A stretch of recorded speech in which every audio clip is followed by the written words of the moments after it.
Human rights తరఫు నుంచి వస్తుందా? హ్యూమన్ రైట్స్ తరఫు నుంచి మనకి ప్రతి నెల మహేష్ గారు, మనకి కామ్రేడ్ మహేష్ గారు రైస్ ఇస్తుంటారు. ఇవాళ ఈ స్లమ్ ఏరియాలో అంతా కూడా డిస్మాంటిల్ చేశారు. ఇప్పుడు వాళ్ళందరికీ కూడా మనకి వీళ్ళకి ఆహారం ఎలాగనేది లేదు కాబట్టి మనము వీళ్ళకి రైస్ అనేది ఇస్తున్నాము. తీసుకోండి అమ్మా, పంచుకోండి, ఇదంతా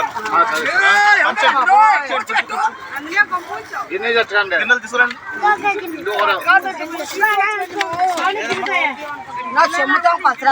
సొమ్ము ఉందా? ఇలా ఇలా ఇలా జరగండి.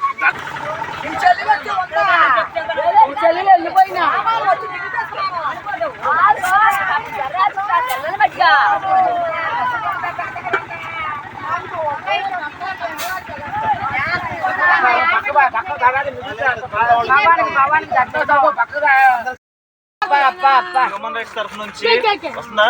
హ్యూమన్ రైట్స్ తరఫు నుంచి మనకి ప్రతి నెల మహేష్ గారు, మనకి కామ్రేడ్ మహేష్ గారు రైస్ ఇస్తుంటారు. ఇవాళ ఈ స్లమ్ ఏరియాలో అంతా